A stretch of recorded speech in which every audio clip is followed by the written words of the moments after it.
Today on Staying Fertile AF, we're going to talk about having kids in your 30s and the misconceptions and stigmas that come with that. Here we'll explore topics around extending our fertility and our longevity. That means living longer and healthier. Let's face it, who wants to be 90, sick and in pain, and have no grandkids or great grandkids? Today's topic will be about some misconceptions and stigmas around having kids in your 30s. Number 1, you're too old to have kids, you're already in your 30s.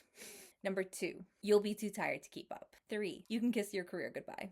4, higher risk of complications. 5, it's selfish to wait. 6, you'll miss the perfect timing. 7, you'll be socially isolated if you have kids later. Your friends will forget you exist because you had a baby after 30. Throughout my 20s, I felt a lot of self-inflicted pressure around when I would have kids and who I'd have kids with. Because let's be honest, there's a ton of fuckboys out there, and they're not even close to being serious, and who just lead you on and then leave you wondering if having kids will ever be a reality. But the more we understand fertility, the better equipped it will be to make informed and timely decisions. If there's even a small part of you that thinks you might want kids someday, educate yourself. No one else is going to do it for you. I'm making these videos to normalize having kids later in life, aka encourage you to have the courage to wait around for the right guy or girl instead of settling down with some loser. I want to create a safe space for those who might face fertility challenges, whether emotional or physical, and show that there are viable options out there for everybody. Because when you're serious about wanting kids, you deserve to do it with the right person by your side, your match. In today's society,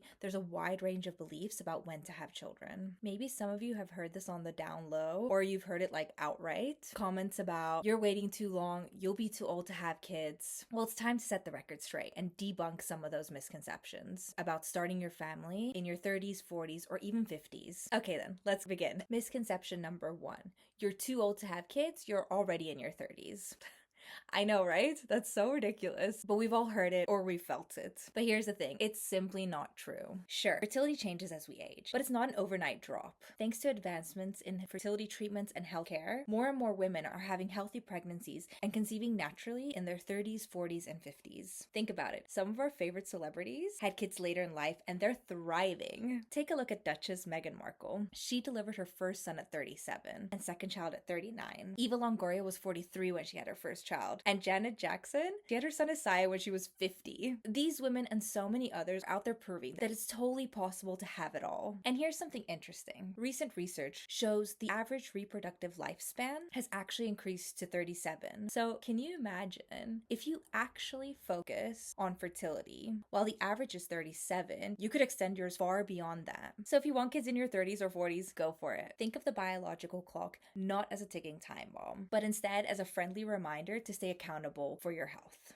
Listen to this. According to the American Society for Reproductive Medicine, while fertility does decline with age, women between 35 and 39 have a 29% chance of conceiving each cycle, and those chances only slightly decrease as they age into their 40s. So think about it. After your mid to late 30s, you have a 29% chance of conceiving each cycle, and that's for the average couple, not the healthiest or the most health conscious couple. This means you would be able to conceive every 3 to 4 cycles. That's not so scary. According to the book Beyond the Egg Timer, approximately 90% of couples between the age of 35 and 39 will conceive naturally within 2 years of trying. So 2 years might sound like a very long time for couples who really want kids now, but just being educated and knowledgeable on these facts can really ease or relieve some of the pressure or the stress when trying to conceive. And probably this reduced stress may even increase your chances to having a child quicker, because we all know stress causes so many issues and delays and hormonal changes in our body. Okay, next up, misconception number 2. You'll be too tired and too old to keep up with young kids. First of all, have you seen parents of toddlers? They're all tired. Age is just a number when it comes to energy. The key is taking care of yourself.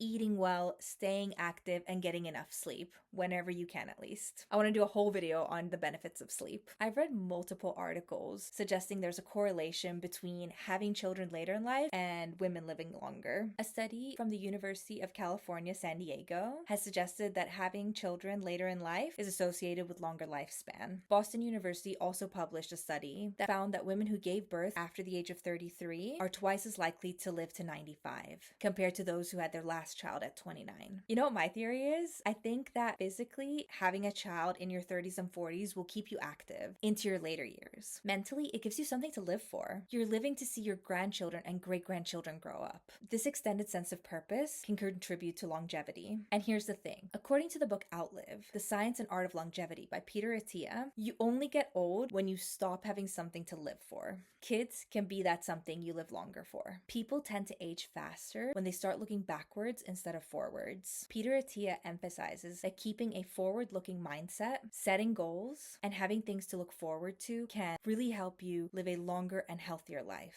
This book is all about extending your health span and your lifespan. And I think this idea ties in perfectly with having kids later in life. It gives you that extra sense of purpose and keeps you engaged with life. This is also another book that I want to dig deeper in my future videos, but for now, if you want to live longer, put it on the top of your reading list. But maybe you're still thinking, if I have kids at 35 or even 40, then when my kid is 25, I'll be 65 or 70, and I won't have energy. I'll be too old. I say you can still have plenty of energy at 60, at 70, at 80, and 90, and beyond. This is RFK at 70.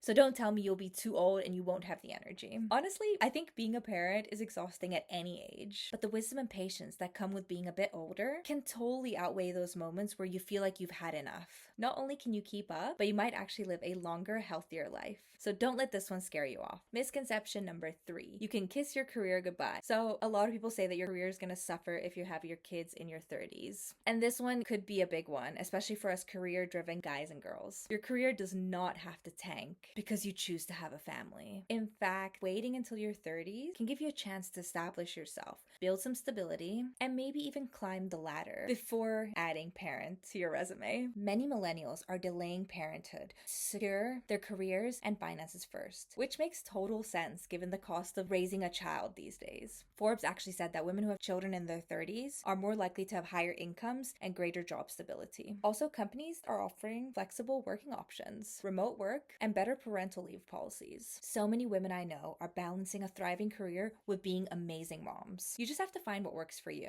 Having children later in life can actually come with perks. Research says children born to older parents tend to benefit from the parents' life experience and financial stability. Many will find themselves more emotionally mature and ready to nurture compared with people in their 20s. Misconception number 4. There are higher risks of complications if you wait until your 30s. Yes, that's true. Risks can increase, but let's keep things in perspective. There is so much stigma around fertility challenges, often seen as something taboo to discuss. But here's the reality. These challenges are more common than we think, and they don't discriminate by age. The CDC reports that about 12% of women aged 18 to 44 in the US experience difficulty getting pregnant or carrying a pregnancy to term. Honestly, I suspect the real number is even higher because there's still a huge taboo talking about these types of struggles. Women aren't comfortable about sharing their experiences, even with close friends and family. I think it's time for that to change. We need to start sharing our stories, all of our stories. The more we talk openly about our experiences, the better equipped we're going to be to face these types of challenges. Whether it's needing assistance like IVF or egg donations, or managing underlying health issues, or experiencing a miscarriage, or several, there's nothing to be ashamed of. It's all part of the journey and you're not alone. We need to learn more about the options that are out there. I don't think this is talked about enough for women. Not everyone has an easy path to having kids, but there's so many ways to improve your chances of having a child and ensuring the continuation of consciousness. Remember, knowledge is power. Take the time to educate yourself, stay proactive, and do what you can to extend your fertility. Misconception number 5. In my opinion, this one's kind of old school. It's selfish to wait, but some people might say you're putting your needs above your family. But here's the truth. Waiting can actually make you a better parent. By taking the time to grow, experience life, and find the right partner, you're setting up a solid foundation for your future family. You're not just having kids because it's time. You're doing it because you're ready. That's not selfish. That's smart. And let's face it, raising a family is more than just bringing kids into this world. It's about contributing contributing to a society that works, a society that thrives, a society that's proactive and solves the biggest problems. It's not just about increasing the population. It's about increasing the number of people who can contribute meaningfully to our future. So don't let anyone tell you it's selfish to wait. You're taking the time to ensure that when you have kids, you're ready to give them the best possible start to life. And that's something to be fucking proud of. Okay, misconception number 6. You'll miss the perfect timing. Spoiler alert, there's no such thing as the perfect time. Life is unpredictable. The idea that there's a narrow window for starting a family just doesn't make sense. The ultimate goal is a functioning society that ensures the continuation of consciousness. So it goes without saying, the right time is when you're ready. Whether it's in your 20s, your 30s, or even later, what matters most is that you feel prepared and excited to start this next chapter. So